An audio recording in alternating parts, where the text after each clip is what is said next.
ರಾಜ್ಯದಲ್ಲಿ gas problem ಮುಂದುವರಿಕೆ. ದೇವಸ್ಥಾನ, ಶಾಲೆಗಳು, ಮಠಗಳು, ಹೋಟೆಲ್ಗಳಿಗೆ ಗ್ಯಾಸ್ ಟ್ರಬಲ್. ಸೌದೆ ಮೊರೆ ಹೋದ ಹೋಟೆಲ್ಗಳು, ಗ್ರಾಹಕರ ಜೇಬಿಗೆ ಗ್ಯಾಸ್ ಚಾರ್ಜ್. ಇಂಡಕ್ಷನ್ ಸ್ಟವ್ ಬೆಲೆ 300ರಷ್ಟು ಹೆಚ್ಚಳ. ಸಿಎನ್ಜಿ ಸಿಗ್ತಿಲ್ಲ, ಆಟೋಗಳು ಓಡ್ತಿಲ್ಲ. ಹೇಗಿದೆ ರಾಜ್ಯದಲ್ಲಿ ಗ್ಯಾಸ್ ಎಮರ್ಜೆನ್ಸಿ? ಇದೇ ಇವತ್ತಿನ ಕಂಡಿದ್ದು ಕಾಣದ್ದು. ನಾನು ಚೈತ್ರ ಹರೀಶ್.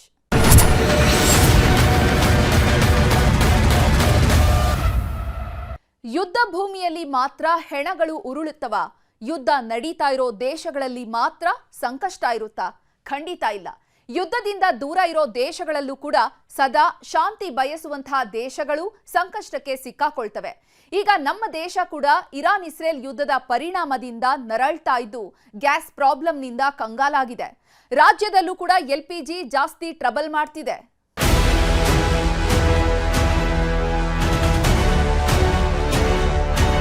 ಸರ್ಕಾರಿ ಆಸ್ಪತ್ರೆ ಬಳಿ ಇರುವಂತಹ ಇಂದಿರಾ ಕ್ಯಾಂಟೀನ್ ಬಳಿ ಇದ್ದೀವಿ. ಇಲ್ಲಿ ಏನಂತಂದ್ರೆ ಸಿಲಿಂಡರ್ ಸಿಗದೆ ಇರುವುದರಿಂದ ಸೌದೆ ಒಲೆ ಮೂಲಕ ಈಗ ಅಡಿಗೆಯನ್ನು ಮಾಡ್ತಾ ಇದ್ದಾರೆ. ಸೌದೆ ಒಲೆಯ ಮೂಲಕವಾಗಿ ಅನ್ನ ಪ್ರಸಾದವನ್ನು ತಯಾರು ಮಾಡಲಾಗ್ತಾ ಇದೆ. ನಾವೀಗ ನೇರವಾಗಿ ಕದ್ರಿ ದೇವಸ್ಥಾನದಲ್ಲಿ ತಯಾರಾಗ್ತಾ ಇರುವಂತಹ ಅನ್ನ ಪ್ರಸಾದದ ದೃಶ್ಯವನ್ನ ಕೂಡ ನೀವು ಗಮನಿಸ್ತಾ ಇದೀವಿ. ನಾವೀಗ ದೃಶ್ಯಗಳಲ್ಲಿ ನೋಡ್ತಾ ಇದೀವಿ. ಮಕ್ಕಳು, ಈಗ ವಿದ್ಯಾರ್ಥಿಗಳು ಏನಿದ್ದಾರೆ ಅವರು ಪ್ರತಿನಿತ್ಯ ಇಲ್ಲಿ ಊಟ ಮಾಡ್ತಾರೆ. ಆದ್ರೆ ಈಗ ಏಕಾಏಕಿ ಈ ಸಿಲಿಂಡರ್ ಏನಾದರೂ ಕ್ಲೋಸ್ ಆದ್ರೆ ಯಾವ ರೀತಿಯಾದಂತಹ ಕ್ರಮಗಳನ್ನ ಕೈಗೊಳ್ಳಬೇಕು, ನಾವು ಯಾವ ರೀತಿ ಊಟ ಮಾಡಬೇಕು ಅಂತ ಅವ್ರಿಗೂ ಒಂದು ರೀತಿಯ ಗೊಂದಲ ಇರುವಂತದ್ದು. ಇವತ್ತು ಗ್ಯಾಸಿನ ಅಭಾವ ಇರುವುದರಿಂದಾಗಿ ನಾವೀಗ ಕಟ್ಟಿಗೆಯನ್ನು ಉಪಯೋಗಿಸಿ ನಾವೀಗ ಅನ್ನ ಪ್ರಸಾದವನ್ನು ತಯಾರು ಮಾಡಲಿಕ್ಕೆ ರೆಡಿ ಮಾಡ್ತಾ ಇದ್ದೇವೆ. ಮೊದಲೆಲ್ಲ ದಿನಕ್ಕೆ 50 ಸಿಲಿಂಡರ್ ಉಪಯೋಗಿಸ್ತಾ ಇರುವಂಥ ಅಡುಗೆ ಮನೆ ಇದು. ಈಗ 2009ರಿಂದ ಇಲ್ಲಿ ಇವತ್ತಿನವರೆಗೆ 1 ಸಿಲಿಂಡ್ರು ನಮ್ಮ ಕಾಂಪೌಂಡಲ್ಲಿ ಬರದೇ ಇರೋದು ನಾವು ನೋಡ್ಕೊಂಡಿದ್ದೀವಿ. ನಿನ್ನೆ ಮಾತ್ರ 2 ಸಿಲಿಂಡರ್ ಕೊಟ್ಟಿದ್ದಾರೆ. ತಿರ್ಗಾ ಕೊಟ್ಟರೆ ಸಂತೋಷ ಓಪನ್ ಮಾಡ್ತೀವಿ ದೋಸೆನ. ಇಲ್ಲ ಅಂದರೆ ಆ್ಯಕ್ಚುಲಿ ಮಿನಿಮಮ್ ಮಾಡ್ಬಿಡ್ತೀವಿ ಮಿನಿಮಲ್ಲಿ. ಮೊನ್ನೆಯಿಂದ ಸಪ್ಲೈ ಇಲ್ಲ. ಆಲ್ಟರ್ನೇಟಿವ್ ಸೊಲ್ಯೂಷನ್ ಅಂದರೆ ನಮ್ಮ ಕೋರಮಂಗಲ ಹೋಟ್ಲದಲ್ಲಿ ಬಯೋಗ್ಯಾಸ್ ಇದು ಪರಿಸ್ಥಿತಿ ಇದೆ. ಯಾರೂ ಊಹಿಸಿರಲಿಲ್ಲ, ಕನಿಷ್ಠ ಪಕ್ಷ ಅಂದಾಜು ಕೂಡ ಮಾಡಿರಲಿಲ್ಲ.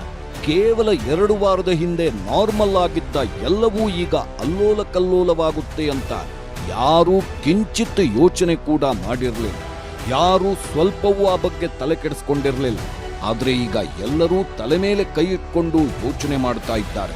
ಈಗೇನು ಮಾಡಬೇಕು ಅನ್ನೋ ಯೋಚನೆ ಜೊತೆಗೆ ಇಸ್ರೇಲ್ ಅಮೆರಿಕ ವರ್ಸಸ್ ಇರಾನ್ ಯುದ್ಧ ಹೀಗೆ ಮುಂದುವರೆದ್ರೆ ಏನು ಮಾಡಬೇಕು ಅಂತ ಚಿಂತಿಸ್ತಾ ಇದ್ದಾರೆ. ಎಲ್ಲರನ್ನೂ ಕಾಡ್ತಾ ಇರೋದು ಅದೊಂದೇ ಪ್ರಾಬ್ಲಮ್, ಗ್ಯಾಸ್ ಪ್ರಾಬ್ಲಮ್. ರಾಜ್ಯದ ಜನರು ಗ್ಯಾಸ್ ಪ್ರಾಬ್ಲಮ್ನಲ್ಲಿ ತೊಳಲಾಡ್ತಾ ಇದ್ದಾರೆ, ಒದ್ದಾಡ್ತಾ ಇದ್ದಾರೆ. ಗ್ಯಾಸ್ ಪ್ರಾಬ್ಲಮ್ ಆಗ್ತಾ ಇರೋ ಕಾರಣಕ್ಕೆ ಸಂಕಷ್ಟದಲ್ಲಿ ಸಿಕ್ಕಾಕೊಂಡಿದ್ದಾರೆ.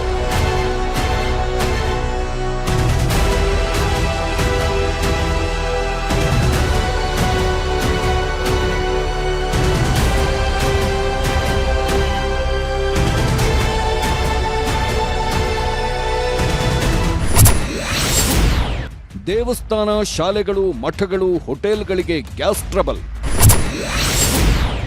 ಸೌದೆ ಮೊರೆ ಹೋದ ಹೋಟೆಲ್ಗಳು, ಗ್ರಾಹಕರ ಜೇಬಿಗೆ ಗ್ಯಾಸ್ ಚಾರ್ಜ್. ಇಂಡಕ್ಷನ್ ಸ್ಟವ್ ಬೆಲೆ 300ರಷ್ಟು ಹೆಚ್ಚಳ. ಸಿಎನ್ಜಿ ಸಿಗ್ತಿಲ್ಲ, ಆಟೋಗಳು ಓಡ್ತಿಲ್ಲ.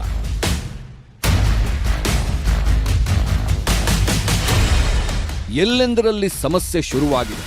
ಎಲ್ಲೆಂದರಲ್ಲಿ ಜನರಲ್ಲಿ ಆತಂಕ ಶುರುವಾಗಿದೆ. ಆ ಆತಂಕ ಶುರುವಾಗೋಕೆ ಒಂದೇ ಕಾರಣ, ಇಸ್ರೇಲ್ ಅಮೆರಿಕ ಮತ್ತು ಇರಾನ್ ಯುದ್ಧ.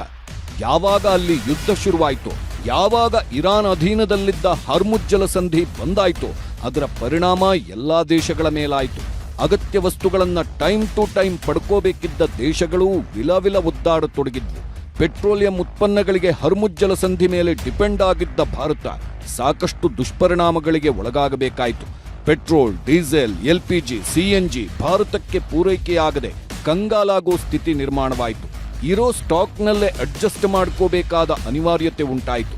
ಈಗ ಸ್ಟಾಕ್ನಲ್ಲಿರೋ LPGಯೇ ಸಿಗ್ತಾ ಇಲ್ಲ ಅಂತ ಹೇಳಲಾಗ್ತಿದೆ. ಇದಕ್ಕೆ ಸಾಕ್ಷ್ಯ ಕೂಡ ಸಿಗ್ತಿದೆ.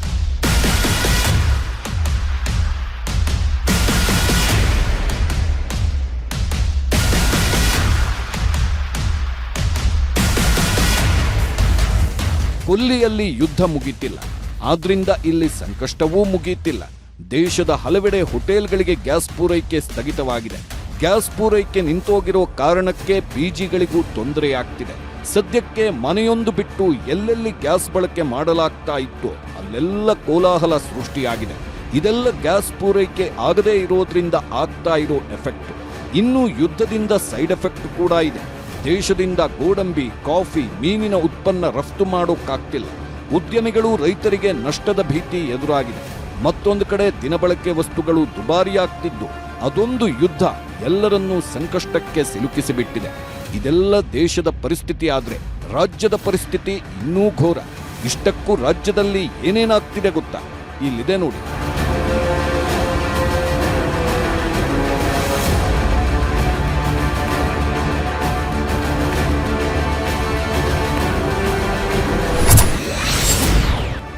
ಗ್ಯಾಸ್ ಟ್ರಬಲ್ನಿಂದಾಗಿ ಕೆಲ ಹೋಟೆಲ್ ಬಂದಾಗಿದ್ದು ದೇಗುಲಗಳಲ್ಲೂ ಸಮಸ್ಯೆ ಎದುರಾಗಿದೆ. ಆಟೋಗಳಿಗೆ ಎಲ್ಲಾ ಕಡೆ ಸಿಎನ್ಜಿ ಗ್ಯಾಸ್ ಸಿಗ್ತಿಲ್ಲ. ಕೆಲವೆಡೆ ನೋ ಸ್ಟಾಕ್ ಬೋರ್ಡ್ಗಳಿವೆ. ಗ್ಯಾಸ್ ಸಿಗದೆ ಕಂಗಾಲು. ಕೆಲವು ಕಡೆ ಇಂದಿರಾ ಕ್ಯಾಂಟೀನ್ ಕಿಚನ್ ಸ್ತಬ್ಧವಾಗಿದೆ. ಶಾಲೆಗಳಲ್ಲಿ ಮಕ್ಕಳ ಬಿಸಿಯೂಟಕ್ಕೂ ಗ್ಯಾಸ್ ಕೊರತೆ ಎದುರಾಗಿದೆ. ಪಿಜಿಗಳಲ್ಲಿ ಊಟದ ಮೆನು ಚೇಂಜ್ ಆಗಿದ್ದು ಕೆಲವು ಪಿಜಿಗಳು ಬಂದಾಗಿವೆ. ಮದುವೆ ಹಾಗೂ ಇತರ ಸಮಾರಂಭಗಳಿಗೆ ಗ್ಯಾಸ್ ಬಿಕ್ಕಟ್ಟು ಎದುರಾಗಿದೆ. ಬೀದಿ ಬದಿಯ ವ್ಯಾಪಾರಿಗಳಿಗೂ ಆತಂಕ ಹೆಚ್ಚಿದೆ. ಗೃಹ ಬಳಕೆ ಗ್ಯಾಸ್ ಕೂಡ ಬುಕ್ ಮಾಡೋಕ್ಕಾಗದೆ ಕೆಲವೆಡೆ ಜನಸಾಮಾನ್ಯರು ಸಮಸ್ಯೆ ಎದುರಿಸ್ತಾ ಇದ್ದಾರೆ. ಎಂಪೈರ್ ಹೋಟೆಲ್ನಲ್ಲಿ ಪ್ರಮುಖ ಡಿಶ್ಗಳೇ ಕಟ್.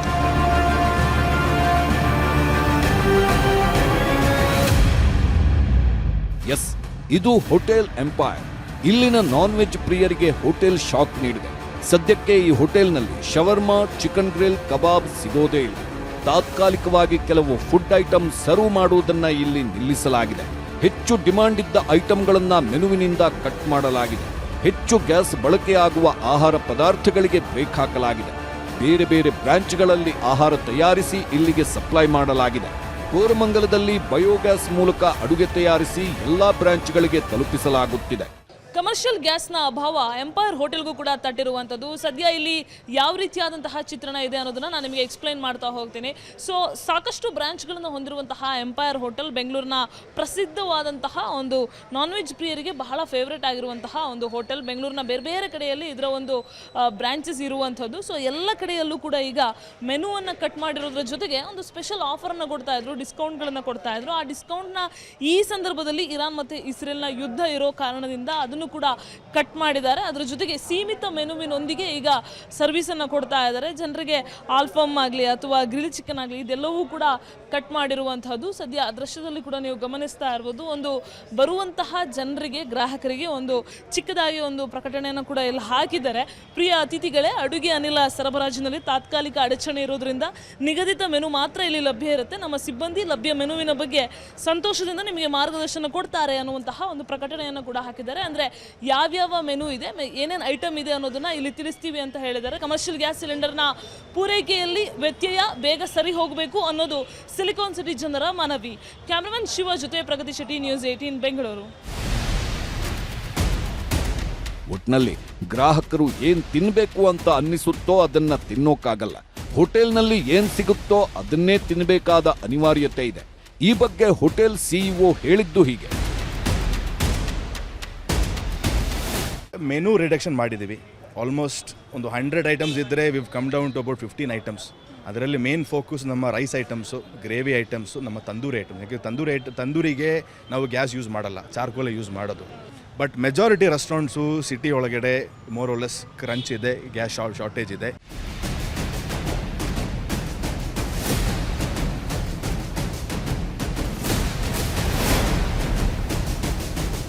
ಗ್ಯಾಸ್ ಕೊರತೆಯಿಂದ 2 ದಿನದಿಂದ ಬಂದಾಗಿದ್ದ ಪ್ರಕಾಶ್ ಕೆಫೆ ಓಪನ್ ಆಗಿದೆ. ಮೆನುವಿನಲ್ಲಿ ಕೆಲ ಆಹಾರಗಳನ್ನು ಕಟ್ ಮಾಡಿ ಹೋಟೆಲ್ ಓಪನ್ ಮಾಡಲಾಗಿದೆ. ದೋಸೆ ಮತ್ತು ಇಡ್ಲಿಗೆ ಈ ಹೋಟೆಲ್ ಭಾರಿ ಫೇಮಸ್ ಆಗಿತ್ತು. ಆದ್ರೀಗ ಪೊಂಗಲ್, ಬಿಸಿಬೇಳೆ ಬಾತ್ ಮಾತ್ರ ಲಭ್ಯವಾಗ್ತಿದೆ.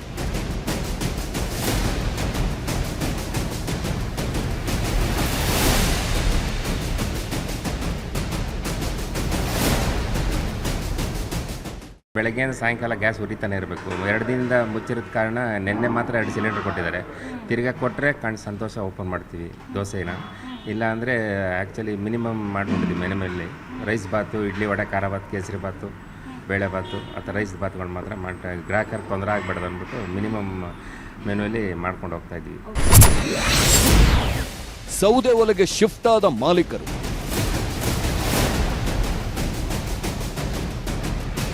ದೊಡ್ಡಬಳ್ಳಾಪುರದ ಸಮೃದ್ಧಿ ಹೋಟೆಲ್ಗೂ ಗ್ಯಾಸ್ ಬಿಸಿ ತಟ್ಟಿದೆ. ಸೌದೆ ಒಲೆಯಲ್ಲೇ ಅಡುಗೆ ಮಾಡುವ ಪರಿಸ್ಥಿತಿ ಬಂದಿದೆ. ಆದರೆ ಸೌದೆ ದರವನ್ನು ಹೆಚ್ಚಳ ಮಾಡಲಾಗಿದೆ. ದುಪ್ಪಟ್ಟು ಹಣ ಕೊಟ್ಟು ಸರಿಯಾದ ಸಮಯಕ್ಕೆ ಕಟ್ಟಿಗೆ ಸಿಕ್ತಿಲ್ಲ ಅಂತ ಅಸಮಾಧಾನ ಹೊರಹಾಕಿದ್ದಾರೆ.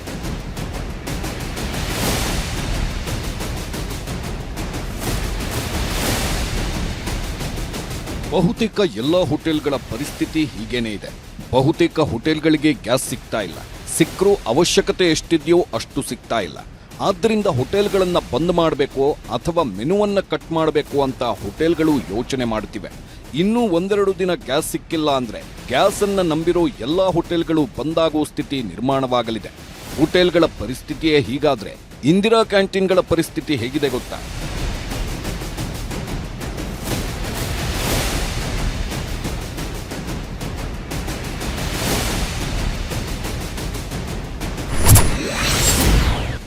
ರಾಜ್ಯದ ಇಂದಿರಾ ಕ್ಯಾಂಟೀನ್ಗಳಿಗೂ ಗ್ಯಾಸ್ ಪ್ರಾಬ್ಲಮ್ ಕಾಣಿಸಿಕೊಂಡಿದೆ.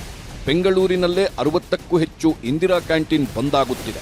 ಆಹಾರ ಪೂರೈಕೆ ಆಗದ ಹಿನ್ನೆಲೆಯಲ್ಲಿ ಕ್ಯಾಂಟೀನ್ಗಳನ್ನು ಕ್ಲೋಸ್ ಮಾಡಲಾಗುತ್ತಿದೆ. ಹಲವೆಡೆ ಇರುವ ಇಂದಿರಾ ಕ್ಯಾಂಟೀನ್ ಕಿಚನ್ನಲ್ಲಿ LPG ಇಲ್ಲ. ಗ್ಯಾಸ್ ಸಿಗದಿದ್ರೆ ಕೆಲವೇ ದಿನದಲ್ಲಿ ಮತ್ತಷ್ಟು ಕ್ಯಾಂಟೀನ್ ಬಂದಾಗಲಿದೆ. ಈಗಾಗಲೇ GBAಗೆ ಪತ್ರ ಬರೆದು ಸಮಸ್ಯೆ ಬಗ್ಗೆ ಉಲ್ಲೇಖ ಮಾಡಲಾಗಿದೆ. ಸಮಸ್ಯೆ ಬಗೆಹರಿಯದೆ ನಗರದ ಕ್ಯಾಂಟೀನ್ಗಳಿಗೆ ಬೀಗ ಜಡಿಯೋ ಪರಿಸ್ಥಿತಿ ಎದುರಾಗಿದೆ.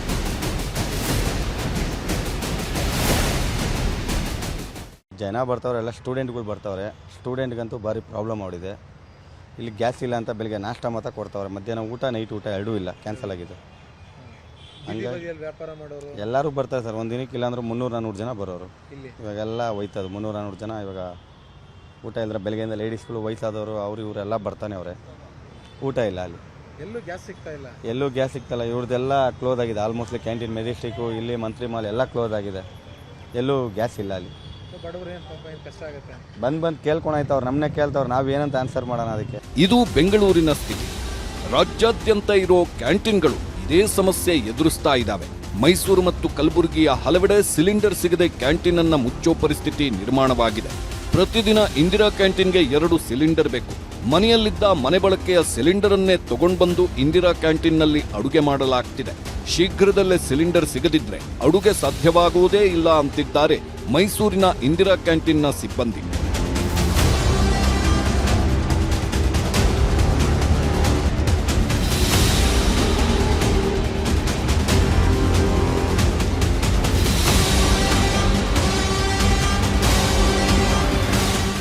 ಇಲ್ಲಿ ಅಡುಗೆ ಮಾಡೋಕ್ಕೆ ತುಂಬ ಸಮಸ್ಯೆ ಆಗ್ತಾ ಇದೆ. ಕಮರ್ಷಿಯಲ್ ಸಿಲಿಂಡರ್ ಸಪ್ಲೈ ಆಗ್ತಾ ಇಲ್ಲ. ಹಾಗಾಗಿ ಇಲ್ಲಿಗ ನಾವು ಅಡುಗೆ ಮಾಡಬೇಕು ಅಂತಂದರೆ, ಈಗ ನಮ್ಮ ಇಲ್ಲಿ ಕೆಲಸ ಮಾಡ್ತಿರೋರ ಮನೆಯಲ್ಲಿ, ಈಗ ಪರಿಚಯ ಇರೋರ ಮನೆಯಲ್ಲಿ ಡೊಮೆಸ್ಟಿಕ್ ಸಿಲಿಂಡರ್ ಏನಿದೆ ಅದನ್ನು ತಂದು ಅದರಲ್ಲಿ ಮಾಡ್ತಾಯಿದ್ದೀವಿ. ಈಗ ನಾಳೆ ನಡೆದಿದ್ದು ಹೆಂಗೋ ಅಡ್ಜಸ್ಟ್ ಮಾಡ್ಬೋದು ಅಷ್ಟೇ. ನಾಳೆ ಮಾಡಿದ್ರೆ ಹೆಚ್ಚು, ಆಮೇಲೆ ಮಾಡೋಕ್ಕಾಗಲ್ಲ. ಹೌದು ಖಂಡಿತ ಸರ್. ಈಗ ಸಿಲಿಂಡರ್ ಬೇಕು. ಈಗ ಅಡುಗೆ ಮಾಡೋಕ್ಕೆ ಮೇಯ್ನಾಗಿ ನಮಗೆ ಸಿಲಿಂಡರ್ ಬೇಕು. ಸಿಲಿಂಡರ್ ಇಲ್ಲ ಅಂದರೆ ನಾವು ಅಡುಗೆ ಮಾಡೋಕ್ಕಾಗಲ್ಲ. ರಾಜ್ಯದಲ್ಲಿ ಹಲವೆಡೆ ಗ್ಯಾಸ್ ಟ್ರಬಲ್ ಜಾಸ್ತಿನೇ ಇದೆ. ಹೋಟೆಲ್, ಹಾಸ್ಟೆಲ್ ಸೇರಿದಂತೆ ಅನೇಕ ಕಡೆಗಳಲ್ಲಿ ಜನರು ಗ್ಯಾಸ್ಗಾಗಿ ಪರದಾಡ್ತಾ ಇದ್ದಾರೆ. ಹಾಸನದಲ್ಲಿ ಗ್ಯಾಸ್ ಇಲ್ಲದೆ ಸೌದೆ ಒಲೆಯನ್ನ ಆಶ್ರಯಿಸಿವೆ ಕೆಲವು ಹಾಸ್ಟೆಲ್ಗಳು. ಹಾಸನದ ಮೆಟ್ರಿಕ್ ನಂತರದ ವಿದ್ಯಾರ್ಥಿ ನಿಲಯದಲ್ಲಿ ಸೌದೆ ಒಲೆಯಲ್ಲಿ ಅಡುಗೆ ಮಾಡಲಾಗ್ತಿದೆ. 250ಕ್ಕೂ ಹೆಚ್ಚು ವಿದ್ಯಾರ್ಥಿಗಳಿರುವ ಹಾಸ್ಟೆಲ್ ಇದಾಗಿದ್ದು, ಹಾಸ್ಟೆಲ್ ವಾರ್ಡನ್ ಒಂದು ಕಡೆ ಗ್ಯಾಸ್ ಹೊಂದಿಸೋಕೆ, ಮತ್ತೊಂದು ಕಡೆ ಸೌದೆ ಹೊಂದಿಸೋಕೆ ಪರದಾಡ್ತಾ ಇದ್ದಾರೆ.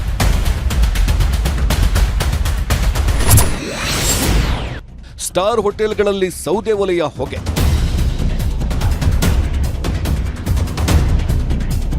ಉಡುಪಿಯ ಪ್ರತಿಷ್ಠಿತ ಹೋಟೆಲ್ಗಳು ಸೌದೆ ಮೊರೆ ಹೋಗಿವೆ. ಸ್ಟಾರ್ ಹೋಟೆಲ್ ಶೆಫ್ಗಳು ಕಟ್ಟಿಗೆಯಲ್ಲಿ ಅಡುಗೆ ಮಾಡುತ್ತಿದ್ದಾರೆ. ಶುಭ ಕಾರ್ಯದ ವೇಳೆ ಹಾಕುವ ದೊಡ್ಡ ದೊಡ್ಡ ಒಲೆಗಳನ್ನು ಅಳವಡಿಸಿಕೊಂಡು ಆಹಾರ ತಯಾರಿಸ್ತಾ ಇದ್ದಾರೆ. ಕಟ್ಟಿಗೆ ಬಳಸಿ ಅಡುಗೆ ಮಾಡುವುದು ಕಷ್ಟವಾಗ್ತಿದ್ದು, ಹೋಟೆಲ್ನ ಎಲ್ಲ 200ರಿಂದ 300 ಸಿಬ್ಬಂದಿಯನ್ನ ಆಹಾರ ತಯಾರಿಕೆಗೆ ಬಳಸಲಾಗ್ತಿದೆ. ಸ್ಟಾರ್ ಹೋಟೆಲ್ ತುಂಬಾ ಈಗ ಕಟ್ಟಿಗೆ ಅಡುಗೆಯ ಹೊಗೆ ತುಂಬೋಗಿದೆ.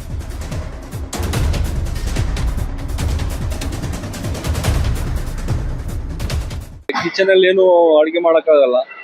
ಒಂದು ಗ್ಯಾಸ್ ಇಲ್ಲ ಅಂದಮೇಲೆ ಕಂಪ್ಲೀಟ್ ಎಲ್ಲ ಸ್ಟಾಪ್ ಮಾಡಬೇಕಾಗುತ್ತೆ. ಅದರಿಂದ ಸಮಸ್ಯೆ ಏನು ಅಂದರೆ, ಒಂದು ನಮ್ಮ ಗ್ರಾಹಕರಿಗೆ, ಕಸ್ಟಮರಿಗೆ, ಯಾರ್ಯಾರು ಬರ್ತಾರೆ ಊಟಕ್ಕೆ, ಅವರಿಗೆ ಬೇಕಾದ ಮೆನು ಸಿಗಲ್ಲ. ಅಂದರೆ ಕಂಪ್ಲೀಟು ಏನು ಮೆನು ನಾವು ಫುಲ್ ಮೆನು ಕೊಟ್ಟು ಆರ್ಡರ್ಸ್ ತೊಗೊಳ್ತಿದ್ವಿ, ಅದು ಆರ್ಡರ್ಸ್ ನಿಲ್ಲಿಸ್ಬೇಕಾಗುತ್ತೆ. ಸ್ಪೆಸಿಫಿಕ್ ಆಗಿ ಪರ್ಟಿಕ್ಯುಲರ್ ಏನೇನು ಐಟಮ್ ಕೊಡ್ಬೋದು ನಾವು ಆ ಐಟಮ್ ಮಾತ್ರ ಕೊಡ್ತಾ ಇದ್ದೀವಿ. ಇವಾಗ ಇನ್ನೊಂದೇನಂದರೆ, ಇವಾಗ ನಮ್ಮ ಸ್ಟಾಫು 400 ಜನ ಇದ್ದಾರೆ. 400 ಜನದಲ್ಲಿ ಇವಾಗ ಮೆನು ಜಾಸ್ತಿ ಕೊಡಲಿಲ್ಲ ಅಂದರೆ, ನಾವು ಐಟಮ್ ಪ್ರೊಡಕ್ಷನ್ ಜಾಸ್ತಿ ಆಗಲಿಲ್ಲ ಅಂದರೆ ಎಲ್ಲ ವರ್ಕರ್ಸಿಗೂ ಪ್ರಾಬ್ಲಮ್ ಆಗುತ್ತೆ. ಅವ್ರ ಕೆಲಸದಾಗ್ಲಿ, ಅವರು ಕೆಲಸ ಜಾಸ್ತಿ ಸಿಗ್ಲಿಲ್ಲ ಅಂದ್ರೆ ಅವರು ಮತ್ತೆ ಹಿಂದಿರುಗಿ ಮನೆಗೆ ಹೋಗ್ಬೇಕಾಗುತ್ತೆ. ಕೋಟೆನಾಡು ಚಿತ್ರದುರ್ಗಕ್ಕೂ ಗ್ಯಾಸ್ ಸಿಲಿಂಡರ್ ಬಿಸಿ ತಟ್ಟಿದೆ. ಜಿಲ್ಲೆಯಲ್ಲಿ ಕಮರ್ಷಿಯಲ್ ಗ್ಯಾಸ್ ಸಿಲಿಂಡರ್ ವ್ಯತ್ಯಯವಾಗಿದೆ. ಗ್ಯಾಸ್ ಸಿಲಿಂಡರ್ ಸಿಗದೆ ಹೋಟೆಲ್ ಉದ್ಯಮಕ್ಕೆ ಪೆಟ್ಟು ಬಿದ್ದಿದೆ. ಸಿಲಿಂಡರ್ ಖಾಲಿಯಿಂದ ಕಟ್ಟಿಗೆ ಒಲೆ ಮೊರೆ ಹೋಗಿದ್ದಾರೆ ಹೋಟೆಲ್ ಮಾಲೀಕರು. ಸಾಮಿಲ್ನಲ್ಲಿ ಕಟ್ಟಿಗೆ ಖರೀದಿಗೆ ಫುಲ್ ಡಿಮಾಂಡ್ ಇದೆ.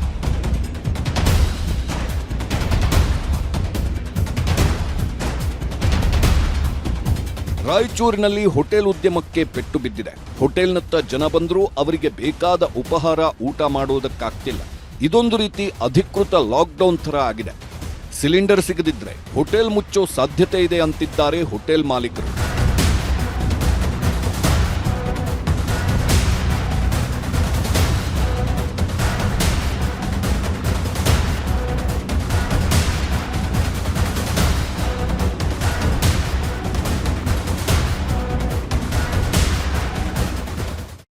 ಕಮರ್ಷಿಯಲ್ LPG ಸಿಲಿಂಡರ್ ಶಾರ್ಟೇಜ್ ಇರುವಂಥದ್ದು ಸತ್ಯ, ಅದರಲ್ಲೇನು ಮುಚ್ಚುಮರೆ ಇಲ್ಲ. ನಾವು ಡೀಲರ್ನ ಕಾಂಟ್ಯಾಕ್ಟ್ ಮಾಡಿದವಾಗ ಅವರಿಗೆ ಸಪ್ಲೈ ಆಗ್ತಾಯಿಲ್ಲ. ಬಾಟ್ಲಿಂಗ್ ಪ್ಲ್ಯಾಂಟ್ನಲ್ಲಿ ಕೂಡ ಬಾಟ್ಲಿಂಗ್ ಭಾಳ ಸ್ಲೋ ಇದೆ, ನಾವು ಆರ್ಡ್ರ್ ಮಾಡಿರೋಂಥ ಲೋಡ್ಗಳು ಬರ್ತಾ ಇಲ್ಲ ಅಂತ ಅವರೇ ಹೇಳ್ತಾ ಇದ್ದಾರೆ. ಶಾರ್ಟೇಜ್ ಅಂತೂ ಇದೆ. ಹೀಗೆಲ್ಲ ಕೆರೋಸಿನ್ ಆಯಿತು, ಇದೆಲ್ಲ ಇತ್ತು. ಈಗ ಯಾವುದೂ ಇಲ್ಲ, ಓನ್ಲಿ LPG, ಅದು ಕಮರ್ಷಿಯಲ್ ಸಿಲಿಂಡರ್. ಇದು ಶಾರ್ಟೇಜ್ ಇರೋದ್ರಿಂದ ಹೋಟೆಲ್ ಅವರು ಸಫರ್ ಆಗ್ತಾ ಇದ್ದಾರೆ. ಕೆಲವು ಐಟಮ್ಗಳನ್ನು ಕಮ್ಮಿ ಮಾಡ್ತಾ ಇದ್ದಾರೆ. All over the state, entire the state, ಒಂದೇ ಸ್ಟೇಟ್ ಅಲ್ಲ, ಇಡೀ ರಾಜ್ಯ ದೇಶದಲ್ಲಿ ಈ ಪ್ರಾಬ್ಲಮ್ ಇದೆ.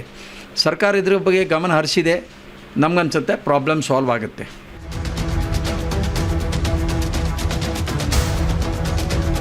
ಹೋಟೆಲ್ಗಳು ಮತ್ತು ಕ್ಯಾಂಟೀನ್ನ ಸ್ಥಿತಿ ಮಾತ್ರ ಸಂಕಷ್ಟದಲ್ಲಿ ಸಿಕ್ಕಾಕೊಂಡಿಲ್ಲ. ಮನೆ ಬಳಕೆಯ ಸಿಲಿಂಡರ್ ಕೂಡ ಸಿಗ್ತಾ ಇಲ್ಲ. ಮನೆ ಬಳಕೆಗೆ ಸಿಲಿಂಡರ್ ಬುಕ್ ಆಗ್ತಾ ಇಲ್ಲ. ಒಂದು ವೇಳೆ ಬುಕ್ ಆದರೂ ಕೂಡ ಗ್ಯಾಸ್ ಏಜೆನ್ಸಿಗಳು ಮನೆಗಳಿಗೆ ಪೂರೈಕೆ ಮಾಡ್ತಾ ಇಲ್ಲ. ಆದ್ದರಿಂದ ಮನೆ ಬಳಕೆಯ ಸಿಲಿಂಡರ್ಗೆ ಕ್ಯೂ ನಿಲ್ಲೋ ಪರಿಸ್ಥಿತಿ ನಿರ್ಮಾಣವಾಗಿದೆ. ಶಿವಾಜಿನಗರದಲ್ಲಿ ಗೃಹ ಬಳಕೆ ಸಿಲಿಂಡರ್ಗಾಗಿ ಜನರು ಕ್ಯೂ ನಿಂತಿದ್ದು, ಸಿಲಿಂಡರ್ ವಿತರಕರೊಂದಿಗೆ ಕೆಲವರು ಕಿರಿಕ್ ಮಾಡಿಕೊಂಡಿದ್ದಾರೆ. ಖಾಲಿ ಸಿಲಿಂಡರ್ ಹಿಡಿದುಕೊಂಡು ಜನ ಕ್ಯೂ ನಿಂತಿದ್ದು, ಜನರಿಗೆ ಸಿಲಿಂಡರ್ ವಿತರಿಸಲು ಏಜೆನ್ಸಿಗಳು ಹೈರಾಣಾಗಿವೆ.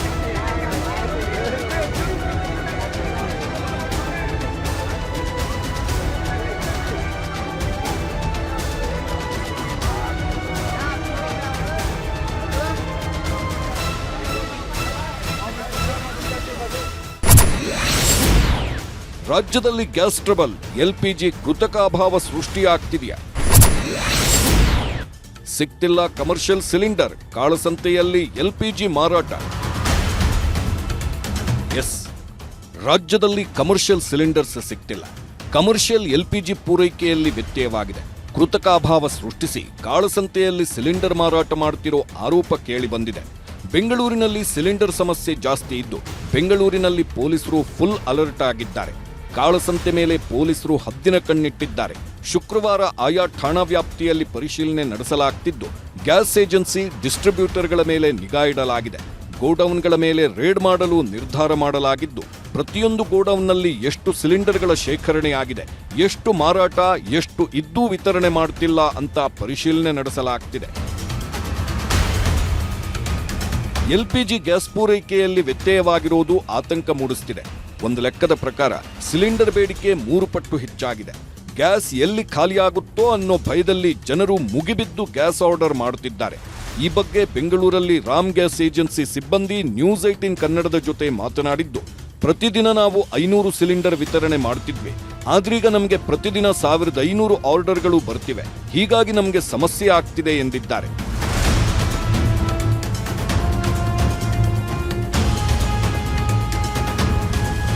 ನಮಗೆ ತೊಂದರೆ ಅಂತಂದರೆ ಮನೆ ಸಿಲಿಂಡರ್ದೇನು ತೊಂದರೆ ಆಗ್ತಾ ಇಲ್ಲ. ಮನೆ ಸಿಲಿಂಡರ್ ಏನು ಬರ್ತದೆ ಅಂದರೆ ಬುಕ್ಕಿಂಗ್ ಮಾಡ್ತಾರಲ್ಲ, ಅದು ಜಾಸ್ತಿ ಆಗ್ತದೆ. ಈಗ ನಮ್ಮದು 500 ಸಿಲಿಂಡರ್ ಸಪ್ಲೈ, ಒಂದು ಗಾಡೀಲಿ 504 ಸಿಲಿಂಡರ್ ಬರುತ್ತೆ. ಆ ಸಿಲಿಂಡರ್ಲಿ ಏನು ಮಾಡ್ತಾರೆ, ಈ ಬುಕ್ಕಿಂಗ್ ಕಸ್ಟಮರ್ ಇವಾಗೆಲ್ಲ ಪಬ್ಲಿಕ್ ಎಲ್ಲ ಎದುರ್ಕೊಂಡು ಬುಕ್ಕಿಂಗ್ ಮಾಡೋದು. ನಮ್ಮದು 500-600 ಸಿಲಿಂಡರ್ ಬುಕ್ ಆಗೋದು ಡೈಲಿ. ಇವಾಗ ಏನಂತಂದರೆ 2000-3000 ಹಿಂಗೆ ಬುಕ್ ಆಗ್ತಾ ಇದೆ. ಆವಾಗ ಏನಾಗ್ತದೆ, ಈಗ 500 ಮಾತ್ರ ಹೋಗ್ತದೆ, ಇನ್ನು 1500-2000 ಇದು ಹಂಗೆ ಪೆಂಡಿಂಗ್ ಉಳ್ಕೋತದೆ. ಅದರಿಂದ ಇವಾಗ ಒಂದು ಸ್ವಲ್ಪ ತೊಂದರೆ ಆಗ್ತಾ ಇದೆ. ಕಾಳಸಂತೆಯಲ್ಲಿ ಮಾರಾಟವಾಗ್ತಿದೆ ಕಮರ್ಷಿಯಲ್ ಸಿಲಿಂಡರ್. ಗ್ಯಾಸ್ ಸಿಲಿಂಡರ್ ಸಮಸ್ಯೆಯೇ ಖದೀಮರಿಗೆ ಬಂಡವಾಳವಾಗಿದೆ. ಈ ಸಮಸ್ಯೆಯನ್ನೇ ಲಾಭವಾಗಿಸಿಕೊಳ್ಳಲು ಖದೀಮರು ಯತ್ನಿಸುತ್ತಿದ್ದಾರೆ. ಕಾಳಸಂತೆಯಲ್ಲಿ ಕಮರ್ಷಿಯಲ್ ಸಿಲಿಂಡರ್ ಮಾರಾಟಕ್ಕೆ ಯತ್ನಿಸಲಾಗ್ತಿದೆ. ಸಿಲಿಂಡರ್ ಸಮಸ್ಯೆ ಉಂಟಾಗೋಕ್ಕೂ ಮೊದಲು 1 ಕೆಜಿ ಎಲ್ಪಿಜಿಯನ್ನ 90 ರೂಪಾಯಿಗೆ ಮಾರಾಟ ಮಾಡಲಾಗ್ತಿತ್ತು. ಆದರೆ ಈಗ 1 ಕೆಜಿ ಎಲ್ಪಿಜಿಯನ್ನ 250ರಿಂದ 280 ರೂಪಾಯಿಗೆ ಬ್ಲ್ಯಾಕ್ನಲ್ಲಿ ಮಾರಾಟ ಮಾಡಲಾಗ್ತಿದೆ. ಕೋಲಾರದ ನರಸಾಪುರ, ವೇಮಗಲ್ನಲ್ಲಿ ರೀಫಿಲ್ಲಿಂಗ್ ದಂಧೆ ನಡೆಯುತ್ತಿದ್ದು ಹಗಲು ದರೋಡೆ ಆಗ್ತಿದ್ರೂ ಕಣ್ಮುಚ್ಚಿ ಕುಳಿತಿದ್ದಾರೆ ಅಧಿಕಾರಿಗಳು. ನ್ಯೂಸ್ 18 ಕನ್ನಡದ ರಿಯಾಲಿಟಿ ಚೆಕ್ನಲ್ಲಿ ಕಾಳಸಂತೆಯಲ್ಲಿ ಸಿಲಿಂಡರ್ ಮಾರಾಟ ಬೆಳಕಿಗೆ ಬಂದಿದೆ. ಈ ದಂಧೆಯನ್ನ ನಿಲ್ಲಿಸಬೇಕು ಅಂತ ಸಾರ್ವಜನಿಕರು ಒತ್ತಾಯಿಸಿದ್ದಾರೆ.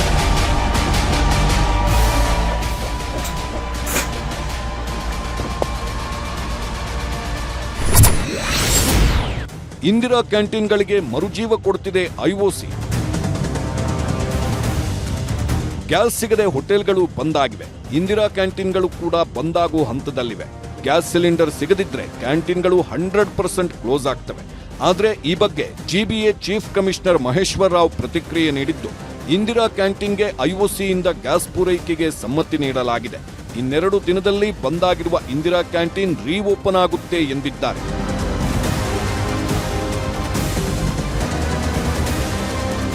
ಸರ್ಕಾರಕ್ಕೆ ಕೇಳಿದ ಪ್ರಕಾರ ಐಒಸಿ ಅವರು ಸಿಲಿಂಡರ್ಸ್ ಕೊಡಲಿಕ್ಕೆ ಒಪ್ಕೊಂಡಿದ್ದಾರೆ. ಸೊ ಬೇಗನೆ ಚಾಲು ಆಗ್ತದೆ. ಇಷ್ಟ 80 ಸಿಲಿಂಡರ್ ಪ್ರತಿದಿನ ಖರ್ಚಾಗ್ತದೆ. ಸ್ವಲ್ಪ ಆಪ್ಟಿಮೈಸ್ ಮಾಡ್ತೀವಿ. ಅದು ನೋಡಿದರೆ ಖಂಡಿತ ಅವಕಾಶ ನಮಗೆ ಸಮಸ್ಯೆ ಬರೋದಿಲ್ಲ. ಅದರ ಜೊತೆಗೆ ಏನಾದರೂ ಪೆಂಡಿಂಗ್ ಇದ್ದರೆ ಅದರ ತಕ್ಷಣವೇ ಕ್ಲಿಯರ್ ಮಾಡಿಸಿ, ಎಲ್ಲೆಲ್ಲಿ ಮನೆಗೆ ಗೇಲ್ ಕನೆಕ್ಷನ್ಸ್ ಪೆಂಡಿಂಗ್ ಇದೆ ಅದು ಸಹ ಕೊಡಿಸ್ಬಿಡೋಣ. ಯಾಕಂದರೆ ಫ್ಯೂಚರ್ನಲ್ಲಿ ಸಮಸ್ಯೆ ಬರಬಾರ್ದು. ಅದು ಸಹ ಒಂದು ನಿರ್ದೇಶನ ಕೊಟ್ಟಿದ್ದೀವಿ. ಆಲ್ರೆಡಿ ಸರ್ಕಾರ ಒಂದು ಸರಿ ಪರ್ಮಿಷನ್ ಕೊಡಲಿಕ್ಕೆ ಒಪ್ಕೊಂಡಿದ್ದ ಆಧಾರ ಮೇಲೆ ನಾವು ಕಮಿಟಿಗೆ ವೆರಿಫಿಕೇಶನ್ ಮಾಡಲಿಕ್ಕೆ ಹೇಳಿದರು. ನಾವು ವೆರಿಫಿಕೇಶನ್ ಮಾಡಿ ಇಟ್ಟಿದ್ದೇವೆ. ಅತ್ತ ಗ್ಯಾಸ್ ಟ್ರಬಲ್, ಇತ್ತ ಕಳ್ಳರ ಕಾಟ. ಎಲ್ಲ ಜಿಲ್ಲೆಗಳು ಗ್ಯಾಸ್ ಟ್ರಬಲ್ಗೆ ನಾಂದಿ ಹಾಡಿದೆ. ಗ್ಯಾಸ್ ಖಾಲಿಯಾದ್ರೆ ಹೇಗಪ್ಪ ಜೀವನ ನಡೆಸೋದು ಅಂತ ಜನ ಕಂಗಾಲಾಗಿದ್ದಾರೆ. ಏಜೆನ್ಸಿಗಳ ಮುಂದೆ ಕ್ಯೂ ನಿಂತು ಪರದಾಡುತ್ತಿದ್ದಾರೆ. ಇಂಥ ಪರಿಸ್ಥಿತಿಯನ್ನೇ ಕೆಲ ಖದೀಮರು ಬಂಡವಾಳ ಮಾಡಿಕೊಂಡಿದ್ದಾರೆ. ಚಿನ್ನ, ಬೆಳ್ಳಿ, ಹಣ ಕಳ್ಳತನ ಮಾಡುತ್ತಿದ್ದವರು ಈಗ ಸಿಲಿಂಡರ್ ಮೇಲೆ ಕಳ್ಳಗಣ್ಣು ಹಾಕಿದ್ದಾರೆ. ಹಾಡು ಹಗಲೇ ಸಿಲಿಂಡರ್ ಎಗರಿಸಿ ಎಸ್ಕೇಪ್ ಆಗ್ತಿದ್ದಾರೆ. ಬೆಂಗಳೂರಿನ ಶ್ರೀರಾಂಪುರದ ರಾಮಚಂದ್ರಪುರದಲ್ಲಿ ಹಾಗೂ ನಾಗರಬಾವಿಯಲ್ಲೂ ಸಿಲಿಂಡರ್ ಕಳ್ಳರು ಕೈಚಳಕ ತೋರಿದ್ದು ಅವರ ಕೈಚಳಕ ಸಿಸಿಟಿವಿಯಲ್ಲಿ ಸೆರೆಯಾಗಿದೆ. ಈಗ ಸದ್ಯಕ್ಕೆ ರಾಜ್ಯದೆಲ್ಲೆಡೆ ಗ್ಯಾಸ್, ಪೆಟ್ರೋಲ್, ಡೀಸೆಲ್ ಅಭಾವ ಎದುರಾಗಿದೆ. ಕೃತಕ ಅಭಾವ ಸೃಷ್ಟಿಸುವ ಪ್ರಯತ್ನ ಕೆಲವರಿಂದ ನಡೆಯುತ್ತಿದೆ. ಕೆಲ ಏಜೆನ್ಸಿಗಳು ಅನಧಿಕೃತವಾಗಿ ಸ್ಟಾಕ್ ಇಟ್ಟುಕೊಳ್ಳುತ್ತಿದ್ದಾರೆ. ಕೆಲವರು ಲಭ್ಯತೆ ಇದ್ದರೂ ಅದನ್ನು ಅಕ್ರಮವಾಗಿ ಸ್ಟಾಕ್ ಮಾಡಿಟ್ಟುಕೊಂಡು ಗ್ರಾಹಕರಿಗೆ ನೀಡದೆ ಹೆಚ್ಚು ಬೆಲೆಗೆ ಕಾಳಸಂತೆಯಲ್ಲಿ ಮಾರಾಟ ಮಾಡುತ್ತಿದ್ದಾರೆ. ಇದು ನಿಂತ್ರೆ ಎಲ್ಲರಿಗೂ ಸಿಲಿಂಡರ್ ಲಭ್ಯವಾಗಲಿದೆ. ಯುದ್ಧದ ದುಷ್ಪರಿಣಾಮ ಕಡಿಮೆಯಾಗಲಿದೆ. ಯುದ್ಧ ಆತಂಕ ಹೆಚ್ಚಿಸಿದೆ. ರಣಭೂಮಿಯಾಗಿರೋ ದೇಶಗಳಲ್ಲಿ ಒಂದು ರೀತಿಯ ಆತಂಕ ಇದ್ರೆ, ಶಾಂತಿಯುತವಾಗಿರುವಂತಹ ದೇಶಗಳಲ್ಲಿ ಮತ್ತೊಂದು ರೀತಿಯ ಆತಂಕವಿದೆ. ಯುದ್ಧ ಮುಗಿಯೋ ತನಕ ಈ ಆತಂಕ ಜೀವಂತವಿರಲಿದ್ದು, ಯುದ್ಧ ಬೇಗ ಮುಗೀಲಿ ಅನ್ನೋದೇ ಎಲ್ಲರ ಆಶಯ. ಇದಾಗಿತ್ತು ಇವತ್ತಿನ ವಿಶೇಷ. ನೋಡ್ತಾ ಇರಿ ನ್ಯೂಸ್ 18. ಜಾಲ ನಮ್ಮದು, ಬಲ ನಿಮ್ಮದು.